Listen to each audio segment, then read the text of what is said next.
আজ বৌদি বানালো বাঁধাকপির রোল। এর জন্য এখানে গ্যাসের ফ্লেমটা অন করে আলু সেদ্ধ হতে বসিয়ে দিয়েছে। বাঁধাকপিগুলো এরকমভাবে কেটে নিয়েছে।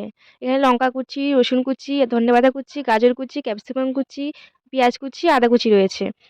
গ্যাসে গরম জল বসিয়ে বাঁধাকপিগুলো সেদ্ধ হতে বসিয়ে দিয়েছে। আলুগুলো ম্যাশ করে নেবে। আলুগুলো ম্যাশ করা হয়ে গেছে।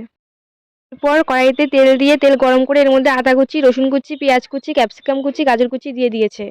আগে থাকতে ম্যাশ করা আলুটা দিয়ে দিয়েছে।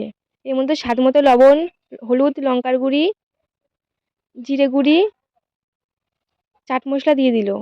ধনেপাতা দিয়ে পুরটা তৈরি। এবার বাঁধাকপিটা নিয়ে এর মধ্যে পুরটা দিয়ে রোল বানিয়ে নিল।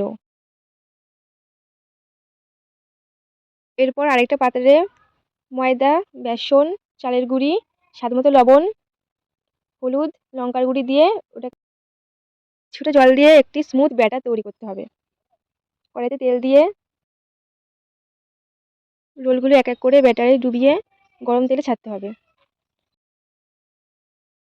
এরকম ব্রাউন কালার করে ভেজে নিতে হবে। বাঁধাকপির রোল তৈরি। এবার তোমরাই বলো যে বাঁধাকপির রোলগুলো ঠিক কতটা সুন্দর হয়েছে। ঠিক যতটা সুন্দর হয়েছে খেতেও ঠিক ততটাই ভালো হয়েছে।